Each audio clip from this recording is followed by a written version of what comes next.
오늘 모신 이호석 이사님은 나는 당신이 주식 공부를 시작했으면 좋겠습니다의 저자이시고요. 21년, 22년의 베스트셀러인 미스터 마켓의 공저자입니다. 또 기업은행, SK증권, 교보 악사 등에서 자산운용, 분석, 전략 업무를 한 투자 전략 전문가이십니다. 네, 오셨으니까 바로 시작하겠습니다. 네, 네, 부탁드립니다. 네, 안녕하세요. 저는 이효석이라고 합니다. 만나 뵙게 돼서 반갑고요. 그리고, CFA 협회에서 이렇게 좋은 그 자리를 마련해 주셔가지고 너무 감사하게 생각합니다. 개인적으로는 제가 오늘 드리고 싶은 말씀은, 제목에서 나오는 것처럼 기후위기 시대에 내 자산을 지키는 법이다라고 해가지고요. 사실 이제 올해만 놓고 보면, 어떻게 보면 인플레이션 얘기를 당장 해야 될 것 같고, 또 우크라이나랑 러시아가 어떻게 되는지 이런 얘기들을 해야 될 것 같지만, 그리고 이제 뭐 연준에서 이제 뭐 양적 완화 축소는 어떻게 하는지 뭐 등등 이런 얘기를 해야 될 것 같지만, 사실 개인적으로는 좀 더 관심 있는 분야는 기후 위기 분야이기 때문에 이 기후 위기가 우리의 자산 운용 그리고 투자에 미치는 영향이 어떻게 되는지에 대한 이야기를 좀 장기적인 관점에서 좀 드려보도록 하겠습니다. 제 개인적인 소개는 이렇게 좀 하겠고요. 이효석 아카데미라는 채널을 지금 운영하고 있습니다. 첫 번째 주제는 제가 자산 가격이 상승하는 건지 화폐 가치가 하락하는 건지를 먼저 알 필요가 있다라는 말씀을 좀 드리고 싶습니다. 뭐 다들 아시는 것처럼 분모 분자가 있을 때 우리가 분자가 커져도 값이 올라가지만 분모가 작아져도 값이 커지는 거잖아요. 그래서 마찬가지로 자산 가격이 올라가는 걸 보면은 야, 이게 뭐가 이렇게 많이 올라가냐라는 생각이 들지만, 반대로 생각해서 화폐 가치가 하락하는 걸로 생각해 보면 분모가 작아지면서 커지는구나라는 생각을 할 수 있다라는 거죠. 이 얘기는 이제 사실 작년 코로나 때 굉장히 많이 나왔었던 얘기인데, 뭐 이제는 많이 들어보셨을 것 같아요. 그래서 다음 그림을 보시면 그 연준의 자산과 ECB의 자산을 최근까지 업데이트한 그림인데, 저는 이 그림을 보면서 이제 많은 생각을 하게 만들죠. 화폐 가치가 하락하는 이유가 뭐냐? 그럼 근본적인 이유는 이거예요. 통화량이 계속 늘어나기 때문이다라는 거죠. 근데 이제 이 그림을 보면서 제가 이제 자주 드리는 말씀은 이런 겁니다. ECB의 자산을 한번 따라가 보실까요? ECB의 자산 그 빨간색을 쭉 따라가시다 보면은 2012년에서 13년 이때쯤에는 이렇게 지금 줄어들 때도 있었죠. 네. 그리고 연준도 2018년 이후로 이렇게 줄어들 때도 있었습니다. 초기 화면만 보이나요? 뭔가 저는 지금 잘 보이고 있는데 제 얼굴은 보이시나요?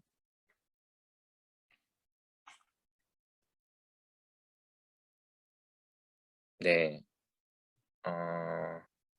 그러면 얼굴은 보이지만 화면은 초기화입니다. 잠깐만요.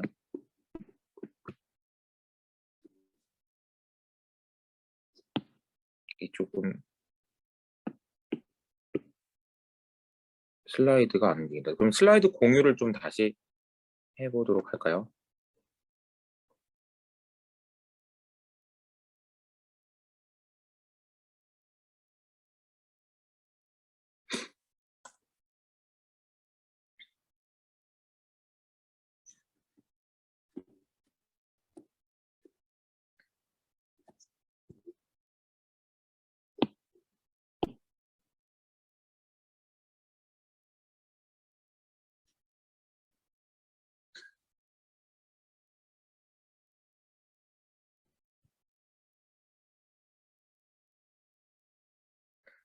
잠시만요.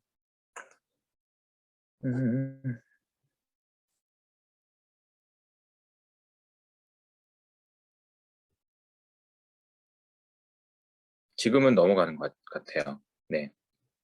지금 넘어가죠? 네, 감사합니다. 네, 이 그림을 설명드리고 있었고요. 연준의 자산이 늘어나고 ECB의 자산이 늘어나고 BOJ의 자산이 늘어난다라는 것은 통화량이 늘어난다라는 얘기고, 그 얘기는 뭐든지 많아지면은 가치가 떨어진다라는 측면에서 보면 화폐 가치의 하락을 의미합니다. 그런데 이 그림에서 이제 제가 재미있다라고 혹은 이제 뭐 좀 뭐지 이런 생각이 들게 만드는 지점이 있는데요. 여기 이 그림에 제가 이제 표시한 부분을 보면 ECB의 자산도 그렇고 연준의 자산도 그렇고요. 이렇게 줄어드는 구간이 있어요. 이 줄어드는 구간은 뭐냐면은 이게 지금 돈을 너무 많이 풀어가지고 인플레이션이 오고 혹은 화폐 가치가 너무 심각하게 하락하는데 라는 생각을 아마 하게 될 때인 것 같아요. 그리고 이제 아마도 지금쯤 올해 언제쯤에는 연준의 자산은 먼저 좀 줄어드는 모습을 보일 것 같기도 합니다. 그러나 결과적으로 봤을 때는 글쎄 이 그림이 이렇게 갔다가 이렇게 내려올까 아니면 뭐 내려오는 척하다 다시 올라갈까를 생각해 보면 개인적으로는 계속 올라갈 가능성이 높지 않을까. 그러니까 이제 분모는 앞으로도 계속 작아질 가능성이 좀 크다. 또 반대말로 얘기하면은 자산의 가격 어떤 식으로든 화폐로 표시된 자산의 가격은 긴 틀에서 보면은 올라갈 수밖에 없다라는 생각을 저는 좀 하고 있습니다. 요 얘기는 조금 넘어가고요. 그 마이너스 금리 채권이라는 걸 좀 말씀을 좀 드리려고 하는데 마이너스 금리 채권은 제가 이제 시장을 전망할 때 굉장히 좀 중요하게 봤던 것 중에 하나예요. 이게 뭐냐면은 우리가 주식 투자를 하면은 돈을 벌 수도 있고 깨질 수도 있잖아요.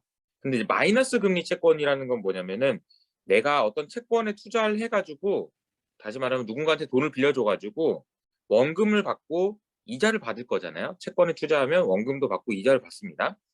그 원금을 100만 원 빌려주고 이자를 10만 원 받는다고 치면은 110만 원만큼을 돈을 받는 거잖아요. 채권을 투자하거나 돈을 빌려줬을 때 앞으로 내가 받을 돈은 110만 원입니다. 근데 만약에 110만 원을 받을 권리가 있는 그 종이 쪽지가 있는데 옆에 있는 친구한테 이거 120만 원에 살래? 라고 얘기하는 거죠. 그럼 그 친구가 야, 나를 무시하냐? 이렇게 얘기하겠죠. 야, 그거 가지고 있어봤자 110만 원밖에 못 받는데 왜 그걸 나한테 120만 원을 팔아? 이 나쁜 X야? 이렇게 얘기하겠죠. 그런데 그 나쁜 X라고 얘기하는 그 상황, 이 상황이 마이너스 금리거든요.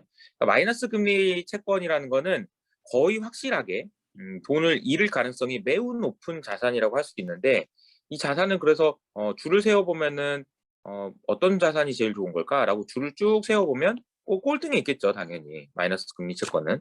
근데 이제 마이너스 금리 채권이 18조 달러나 있다라는 겁니다. 이게 그러니까 그만큼 돈이 많이 풀려 있다라는 얘기인데 최근에는 이게 어디까지 떨어졌냐면 이렇게 떨어져가지고 지금 한 8조 달러까지 떨어지긴 했습니다만 여전히 마이너스 금리 채권이 많다라는 걸 말합니다. 요 얘기는 반대로 얘기하면 돈이 많이 풀렸는데요. 돈이 많이 풀렸는데 그 돈을 담아놓을 곳이 없다. 이제 물론 이제 돌아갈 곳도 있고 하겠지만 담아놓을 곳이 없다라는 얘기가 나올 정도다라는 얘기가 많이 나오고 있는데요. 저는 개인적으로 그래서 이걸 좀 주목하고 있습니다. NFT를 굉장히 좀 주목하고 있어요. 올해 여러분들이 보셔야 되는 공부를 꼭 하셨으면 좋겠다라는 것도 NFT입니다. 이게 이제 사실 좀 보면은 전통적인 자산도 아닐 뿐더러 디지털 자산이고 게다가 이거 지금 뭐 그림 하나 이게 800억 막 이런 식으로 이거 완전 버블이고 이거 장난치고 이거 사기꾼도 게다가 되게 많거든요. 그런데도 NFT를 관심을 가져야 된다고? 네, 저는 NFT를 관심을 가져야 된다고 생각해요. 이유가 있는데요. 이유는 뭐냐면은 우리가 그 투자를 하는 것을 다른 표현으로 하면은 이렇게 표현할 수 있어요. 내가 주식을 산다. 아니면 내가 채권을 산다라고 하지 않고 내가 가진 돈을 주식이라는 비이클, 주식이란 형태에다가 담아놓는다 이렇게 얘기할 수도 있는 거고요. 채권이라는 형태에 담아놓는다 이렇게 저장한다라는 개념도 있다는 거죠. 부동산에다 담아놓는다 이렇게 할 수도 있는 거고요. 그러니까 자기 사람에 따라서 내가 원하는 방식으로 돈을 저장해 놓는다라는 관점에서 보면 지금 우리가 주목해야 되는 자산은 뭐냐면은 디지털 자산이에요. 인텐저블 어셋이라는 거죠. 왜냐하면 미국의 사례를 보여드리면은 1975년도에 인텐저블 어셋의 크기가 아주 조금해서 보이지도 않는데요. 보이지도 않는데 유형 자산의 크기가 훨씬 더 컸던 거죠. 그러니까 IBM, 엑스모빌 이런 회사들이 가장 컸던 회사였었고요. 지금은 잘 아시는 것처럼 애플, 아마존, 마이크로소프트 이런 회사들이 가지고 있는 무형 자산의 크기가 압도적으로 크다는 걸 알 수 있습니다. 그러니까 지금 무형 자산이 너무나도 중요해진 세상이고 그 무형 자산의 대부분은 디지털 자산인데 이 디지털 자산이 가진 특징 중에 하나가 뭐냐면은 한 가지만 말하라고 하면은 내가 어떤 사진을 가지고 있어요. 여러분들한테 이 사진을 팝니다. 근데 사실 저는 이제 웃고 있는 거죠. "아유 저 바보들. 나는 이거 디지털 이거 사진 그대로 나한테도 있는데 아이 저런 거 왜 사냐." 이렇게 생각하는 것입니다. 이렇게 생각하는 걸 우리가 뭐라고 얘기하냐면 이중 지불이라는 얘기를 하거든요. 복사가 가능하기 때문에 내가 죽어도 나한테 있는 거죠. 그래서 이게 원래 원칙적으로는 디지털 자산이라는 건 거래가 될 수가 없어요. 왜냐면 믿을 수가 없으니까. "야 네가 나한테 이거 그림 하나 띡 던져 주고 너도 가지고 있고 옆에 있는 사람도 가지고 내가 그걸 왜 돈 주고 사냐?" 이렇게 되는 건데 이번에 이제 작년 하반기부터 NFT라는 기술이 발견이 되고 이야기가 되면서부터 나온 얘기가 뭐냐면 그 그림은 똑같은 그림을 나도 복사본을 가지고 있을지 모르지만 그 그림 뒤에 있는 그 등기부 등본이 있는데 그게 NFT라는 거고 그 등기부 등본을 사는 거죠. 그래서 이제 NFT라는 걸 통해서 이중지불 문제가 해결되고 블록체인 기술을 통해서 NFT가 가능해지고 이런 세상들이 지금 막 열리고 있습니다. 오면서 제가 지금 방금 전에 기사를 하나 봤는데요. 뉴욕 증권거래소에서도 조만간 NFT를 거래할 수 있는 거래소를 만들겠다라는 얘기가 나오고 있습니다. 그리고 참고로 작년 말에 어떤 회사의 그 사업 계획서를 보더라도 NFT가 안 들어가 있는 데가 없었습니다. 그러니까 우리가 부정적인 면을 보려면 한도 끝도 없어요. NFT 사기다.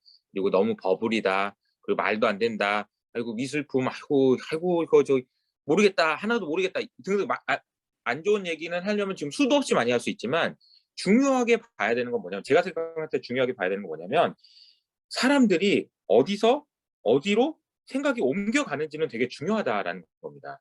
그리고 그 중에서도 뭐 조금 똑똑하다 싶은 사람들의 생각이 어디로 움직이느냐.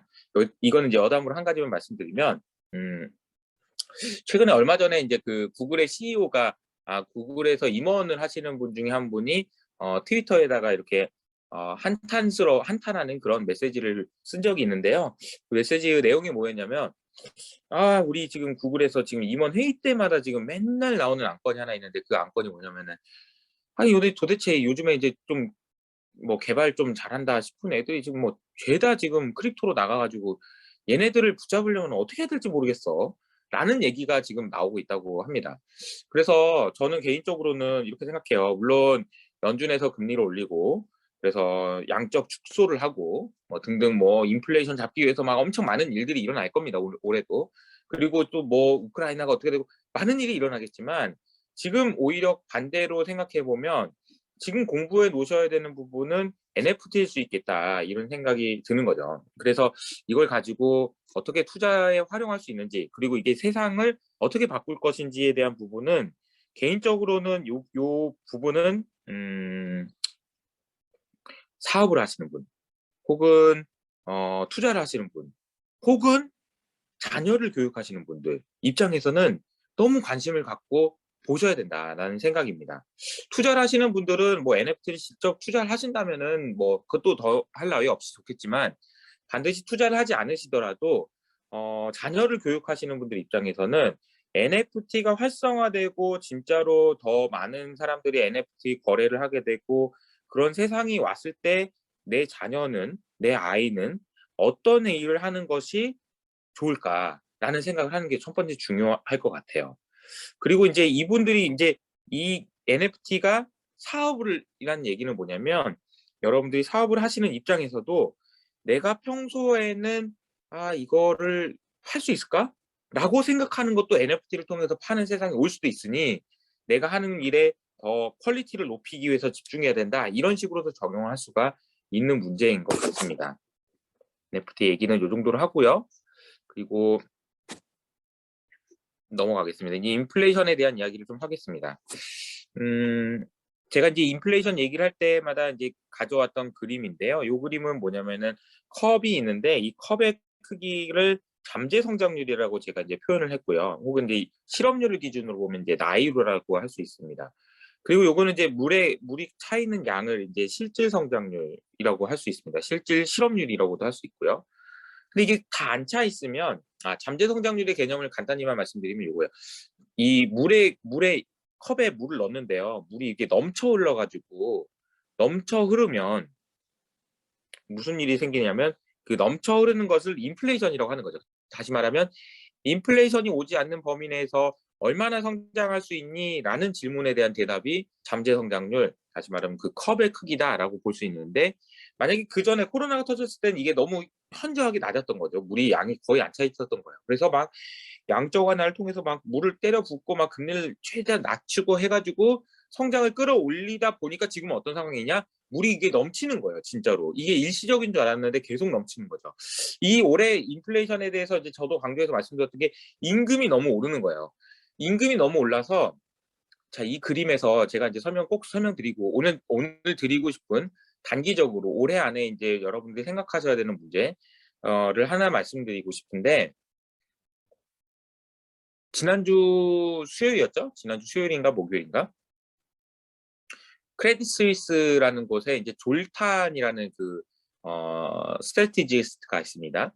요분이 하신 말씀이 상당히 좀 의미 있게 보셔야 돼요. 왜냐면 이분이 연봉도 높을 뿐만 아니라 연준에도 아는 분들이 굉장히 많은 걸로 알고 있고요. 그러다 보니까 연준에서 무슨 일이 일어나고 있고 어떤 고민을 하고 있는지를 좀 보여줬다고 생각을 하는데요. 이분이 얘기는 이겁니다. 제가 지금 방금 말씀드렸던 NFT 뭐니 크립토니 뭐 해가지고 그 돈 번 애들 있잖아요. 그 돈 번 애들의 특징이 뭐냐면 일을 안 해요. 일을 안 해. 진짜 그 자산 가격 올라갔다고 지금 뭐 크립토로 돈도 벌었다고 일을 안 해. 그럼 되겠냐? 자산 가격을 급락시켜서 일을 하도록 만들자 이겁니다. 근데 그게 실제로 그렇게 생각을 하고 있는 것 같아요. 연준 내에서도. 무슨 얘기냐? 자산 가격이 너무 올라가면 올라가는 건 좋은데 이게 적당히 이렇게 올라가는데 이게 너무 올라가게 되면은 사람들이 일할 의욕이 떨어진다는 거예요. 근데 주변에서 저도 그런 얘기를 많이 듣긴 하거든요. 2020년, 2021년 이렇게 돌아오면서 뭐 우리나라 주식 시장도 많이 올랐죠. 최근에 많이 빠졌지만 올랐고 자산 가격도 너무 많이 올라고 집값도 너무 많이 오르다 보니까 이게 무슨 얘기들이 많이 나오면 아유 일해가지고 뭘 하냐 일 해봐요 뭐 의미도 없는 거 그냥 일하지 말자 이런 얘기들이 주변에도 많이 하시죠. 그러다 보니까 어떤 일이 생기냐면 이 그림으로 보면은 이 컵의 크기가 작아지는 거예요. 실업률이라는 개념은 일하려고 생각하는 의지를 가지고 있는 사람분의 일 못하는 사람인데 여기도 이제 분모가 작아지는 거죠. 일하려고 하는 사람들이 줄어든 거예요. 왜냐하면 자산 가격도 올라가면 나 은퇴할 거야. 나 이제 밤에는 나 무슨 뭐하러 일을 해. 나는 그냥 계속 나가서 놀면 되지. 요렇게 생각하시는 분들이 많다는 거죠. 실제로 보면은 닷컴 버블 당시에도요. 놀랍게도 2000년대 초 닷컴 버블 당시에도 이런 얘기 하시는 분들이 많습니다. 그때 당시에 다큐멘터리를 보면 그때 이제 닷컴 버블 당시를 그리는 그림이 이제 다큐멘터리로 나온 걸 저도 한번 우연찮게 본 적이 있는데 그 그림을 보면 이렇게 나옵니다.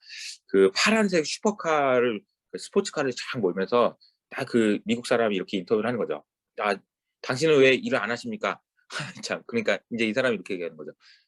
무슨 뭐 일을 왜 해요 내가? 지금 뭐 저기 오늘 지금 나스닥에 주식 사면 내일 2배 올라가 있어요. 무슨 일을 왜 합니까? 이렇게 지금 된다는 거죠. 근데 지금 졸탄이라는 사람이 얘기한 게 일면 타당한 게요.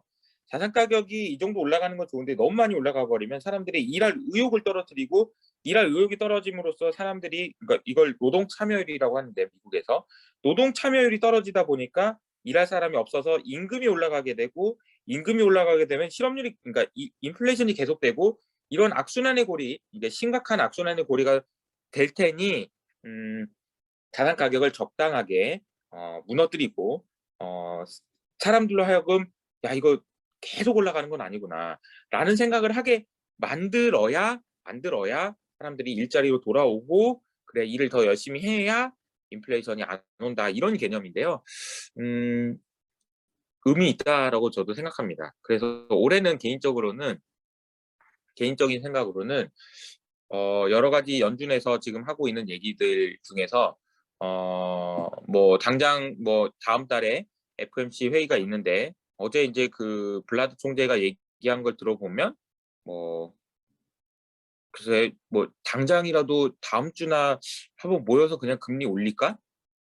이거 너무 심각한데 인플레이션? 이런 얘기들까지 나올 정도니까 지금 분위기는 섣불리 야 금리 인상 다 인상 뭐 반영됐으니까 주식 다 사야 돼 이렇게 보기보다는 매크로 환경이 굉장히 불확실하고 어려운 환경이니까 약간 조금 또 동떨어져서 그리고 이제 그 말이 제가 방금 말씀드렸던 자산 가격을 조금 빠뜨려서라도 일자리로 돌아오게 만들어서 인플레이션 작게 만들려는 그런 얘기가 설득력을 가질 정도라고 하니 조금 멀리 조금 떨어져서 볼 필요는 있는 것 같아요. 하지만 그렇다고 해서 뭐 주가가 급락해가지고 뭐 다 도망가세요 이런 얘기는 전혀 아니고 머물러 있으시되 뭔가 조금 찜찜하고 그렇다고 하니 좀 옆에 있다가 뭐 남들 진짜 죽겠다 이런 얘기 나올 때 조금씩 조금씩 사본다든지 이런 식의 전략이 맞지 않나 그렇게 생각합니다. 그리고 이제 그 기후 이야기를 조금 하도록 하겠습니다. 여러 가지 말씀 많이 드렸는데요. 어, 네. 이 이야기는 이 성장이 없는 지속적인 요 얘기는 사실은 그 연준에 대한 이야기인데 시간 관계상 요거는 좀 생략할게요. 그리고 이제 개인적으로 제일 관심 있는 분야 요것만 좀 설명을 드려보도록 하겠습니다. 음, 이거는 약간 그 뭐 이제 달러를 기준으로 좀 설명을 드려볼게요. 자, 달러를 기준으로. 여러분들 이게 달러가 기축통화로서 역할을 하기 위해서 제일 중요했던 거는 뭘까 생각을 해보면은 이 달러 입장에서 달러를 많이 풀어도 달러의 가치가 너무 많이 떨어지진 않아야 됩니다. 다시 말하면 나 달러 갖고 싶다. 달러 너무 좋은 것 같아. 위기가 올 때마다 달러는 너무 좋은 역할을 해줬어. 라는 생각을 하게 만들어야 됩니다.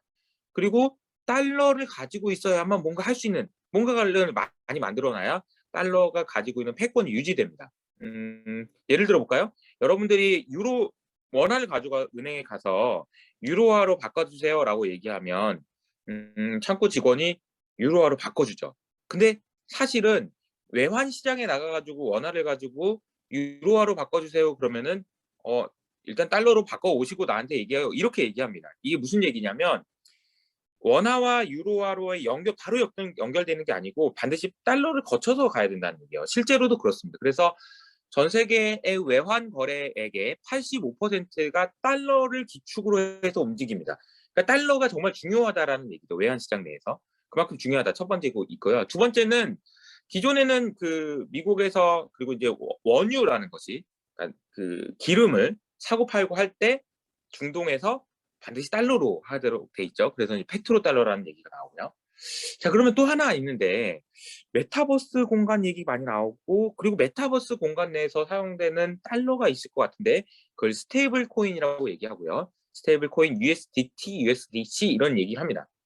근데 그게 기축통화가 되고 뭔가 피아트 머니가 있을 때 이 달러를 가지고 와서 이걸로 바꿔주는 요 과정을 이제 스테이블 코인이라고 하는데 사실 지금 미국의 연준의 제일 큰 고민은 요거예요. 인플레이션도 고민이지만 이것도 고민이다. 그래서 이제 이 얘기를 좀 드리려고 하는데 요거를 기축통화 여기다가 이제 달러를 여기다가 가지고 와야지만 메타버스 공간 내에서도 비트코인들 이렇게 할 수 있도록 만들어주는 규제들이 지금 나타나고 있다라는 얘기입니다.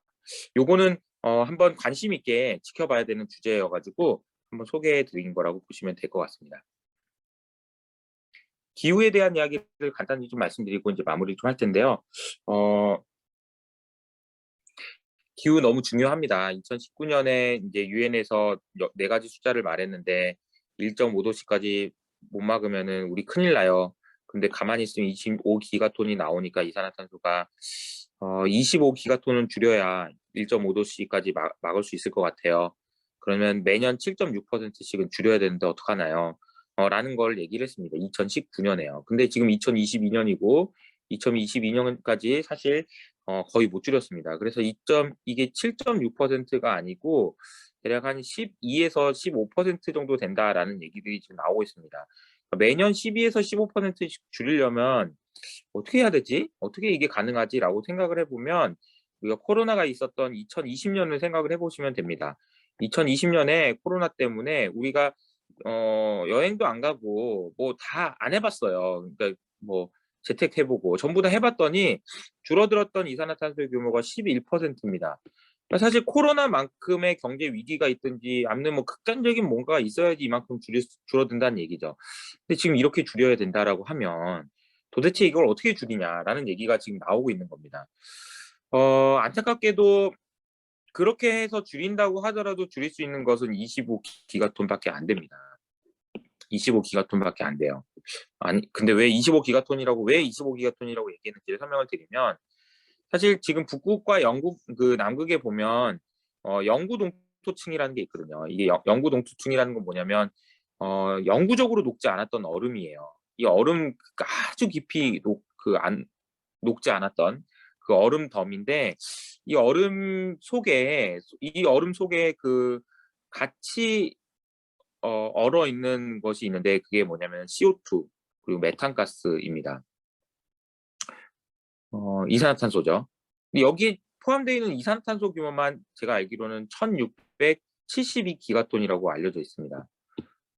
아까 제가 말씀드렸던 그 숫자가 뭐였냐면 25기가톤이었잖아요.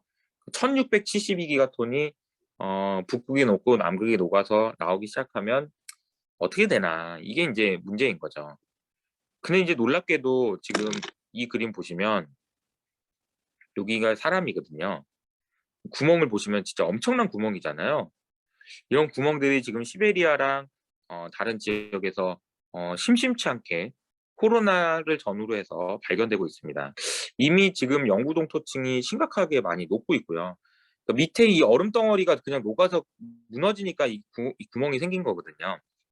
근데 이게 이제 그 코로나 이런 관점에서 보면은 여기 같이 있었던 뭐 탄저균을 포함한 여러 가지 균들이 이 얼음이 녹으면서 나오면서 생긴 거다, 코로나도. 이렇게 분석하시는 분도 실제로 있는 것 같아요. 어쨌든 근데 저희가 이제 그 이 기후라는 관점에서 보면 이산화탄소가 같이 녹아 있는 게 아마 1672기가톤 정도 된다라고 하니 이게 녹았을 때의 파급력은 정말 상상을 초월하는 거죠.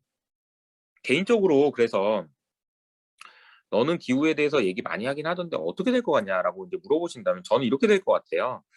그 지금대로 가면 매우 높은 확률로 지구는 2도씨에 도달할 가능성이 높습니다. 근데 2도씨 도달하면은 뭐 얼마나 어떻게 되길래 그러면 지구를 구해야 될 텐데 이렇게 생각하시는 분들이 많잖아요. 근데 뭐 지구가 생각할 때는 그렇게 생각할 것 같아요. 아이고 뭐 나를 왜 걱정하냐. 나는 그냥 좀 따뜻해진, 조금 뜨거워진 행성이 되는 거지 내가 어떻게 되진 않아. 정신 차려. 이렇게 생각할 것 같습니다. 문제는 인간입니다. 인간이 살 수 없는 곳이 살 수 있는 곳이 줄어든다는 것이 문제지. 사실 생각해 보면 온도가 올라가면 뭐 북극과 남극이 좀 더 살기 좋은 곳이 돼 가지고 그쪽에서 살면 되겠죠. 다만 문제가 되는 건 뭐냐면 우리가 지금 마음 편하게 살고 있는 곳이 어려워지고 마음 편하게 살고 있는 지역이 변화가 생기는 게 문제가 되는 거죠. 그리고 또 하나의 문제는 뭐냐면 지구의 온도가 2도씨까지 올라가게 되면 파지티브 피드백 루프가 있고 네거티브 피드백 루프가 있거든요. 파지티브는 온도가 점점 뜨거워지는 거, 그리고 네거티브는 온도가 점점 시원해지는 거. 그런데 아까 말씀드렸던 뭐 이산화탄소 뭐 나오는 거 그런 얘기도 했지만 이게 영구동토층에 있는 얼음이 녹아가지고 이산화탄소 나오는 순간 끝나는 거예요. 이 균형이 이게 무너지는 겁니다. 이 무너질 가능성이 매우 높다라고 제가 생각하는 이유는 그 작년 9월 달에 나왔던 2,000명의 과학자가 쓴 보고서 4,000페이지짜리 요건데요. 파란색이 뭐냐면은 우리가 지금 계획대로 이산화탄소를 줄였을 때 왼쪽에 그림입니다. 온도가 어떻게 되느냐 이건데요. 지금 1.5도씨 도달은 피할 수 없다라고 되어 있습니다. 근데 이 파란색은 2060년 이쯤 되면은 그래도 넷제로, 전 세계적으로 넷제로가 된다라는 얘기인데요. 이 편지가 쓰여진 이후로 중국하고 그러니까 영국의 글래스고에서 다 같이 모여가지고 자, 이산화탄소 줄여봅시다라고 얘기해서 모였는데 잘 아시는 것처럼 러시아와 중국은 안 왔죠? 안 왔습니다. 오질 않았어요. 그러다 보니까 이제 되게 그 당황스러운 일이 생겼고요. 그리고 이제 사우디는 뭐라고 얘기했냐면 미안한데 2050년은 우리 좀 어렵고 2060년까지 우리가 넷제로를 할 수 있을지 없을지 모르겠는데 라고 얘기했고, 그 옆에 있었던 인도는 우리는 2060년도 쉽지 않고 2070년까지 우리가 어떻게든 해보려고 하는데 뭐 이런 얘기가 나오는데, 사실은 그래서 이런 시나리오들을 감안해 보면은 아마 파란색 선일 가능성이 좀 높고요. 이 파란색 선일 경우에는 2도씨를 넘을 가능성도 상당히 높아지는 그런 상황이라고 보시면 될 것 같습니다. 뭐 누가 맞다 틀리다가 아니고, 뭐 지금 현재 현실적인 상황에서 보면 지구 온도가 뭐 많이 높아질 것 같습니다. 근데 왜 너 투자 공부하러 왔는데 왜 그런 얘기를 하냐라고 하신다면, 작년 5월 달이죠. 마이애미 지역에 있었던 사건 하나를 생각을 해보시면 됩니다. 마이애미 콘도가 갑자기 그냥 무너졌는데, 이게 뭐냐면은 해수면 상승에 따른 지반 약화 때문이다라는 얘기가 있었습니다. 근데 이제 제가 금융시장에 미치는 영향에 대해서는 그냥 한마디로 질문 이거 하나 하면 끝나는 것 같아요. 요게 한 채가 아니고 옆에 있는 것도 무너지면 사람들은 도대체 어떤 생각을 할까? 요게 되게 중요한 것 같아요. 해수면은 지금도 계속 높아지고 있고, 점점 더 많은 나라나 지역이나 도시가 물에 잠기거나 이런 일들이 생길 텐데, 뭐 우리나라의 뭐 부산도 섬이 될 가능성이 매우 높습니다. 지금 현재 그냥 이대로 간다면은. 그럼 사람들은 무슨 생각을 할까? 이게 이제 되게 중요하다는 거죠. 그래서 저는 이 얘기를 하신 분이 있는데, 이제 올해 그 브레이너드 이사님이죠. 이게 이제 한두 채 더 넣어주면 사람들이 하게 될 그 생각, 그 생각이 뭐냐면, 나 이거 대출 안 해줘야 되겠다. 저 해변가에 있는 거에는 대출 안 해줘. 그리고 나 보험도 안 해줄래. 이렇게 생기면서 생기는 여러 가지 문제들이 있을 수 있다는 거죠. 금리가 올라갈 겁니다. 그러니까 금융위기라는 거예요. 이분이 설명은 이겁니다. 뭐 쉽지 않은 일, 어려운 얘기죠. 굉장히 혼란스러운 얘기고, 이런 일들이 일어날 가능성이 저는 있어 보인다라는 얘기를 마지막에 드립니다. 기후와 관련돼서는 그러면은 너는 무슨 생각을 어떻게 해야 되냐라고 하신다면, 개인적으로는 이렇게 생각하고 있어요. 더 많은 혼란이 있을 거라고 생각하고요. 뭐 올해, 그러니까 2022년에도 작년만큼이나 혹은 그 이상으로 많은 기후와 관련된 이벤트들이 있을 거라고 생각합니다. 어디서는 산불이 났는데 꺼지지 않는 데가 있을 거고, 어디서는 뭐 폭염이 있을 거고, 어디서는 뭐 극한 추위가 있을 거고 등등 여러 가지 많은 일들이 있을 거라고 생각합니다. 근데 그럴 때일수록 사람들은 뭔가를 찾을 텐데, 뭘 찾을까 생각을 해보면 저는 그걸 찾을 것 같아요. 어디 기후 위기를 극복해 줄 수 있는 기술을 가진 회사 없나? 이걸 찾을 것 같습니다. 그러니까 그 회사들이 앞으로 저는 더 주목받을 시기가 올해를 뭐 올해가 아니고 뭐 내년, 내후년, 뭐 더 큰 미래를 보면은 거의 확실하게 올 거라고 생각합니다. 왜냐하면 사람들은, 그러니까 뻔한 게 제가 아까 말씀드렸잖아요. 그 지구는 걱정 안 해도 돼요. 지구는 그냥 더워진 행성인 거예요. 사람이 걱정인 거죠. 나 좀 살려줘, 나 좀 살려줘 하는 게 있을 겁니다. 분명히. 그래서 그때 그 기술을 가지고 있는 회사들이 분명히 더 좋은 성과를 낼 수 있을 것 같다라는 생각을 하고 있고요. 그리고 개인적으로 주목하고 있는 회사는 뭐 특정 회사를 말씀드려서 그렇지만 뭐 테슬라입니다. 테슬라. 그리고 테슬라처럼 기후 위기를 극복할 수 있는 재생에너지든 아니면 전기차든 아니면은 뭐 신재생 에너지 아니면 뭐 태양광 뭐 등등 여러 가지 그런 그 지금 현재 기후 위기를 극복할 수 있는 여러 가지 기술들을 가지고 있는 회사가 주목받을 거라고 생각합니다. 그래서 저는 계속해서 이 분야에 대해서 관심을 가져야 된다. 라는 말씀을 좀 드리면서 마무리를 할 텐데, 마지막 말씀을 좀 드리겠습니다. 많은 사람들이 그 안전자산을 정의할 때 안전자산의 반대말을 위험자산이라고 얘기하고요. 근데 그 위험자산이라고 얘기하면서 바로 떠올리는 그런 단어가 있는데 그걸 변동성이라고 얘기하죠. 그 변동성이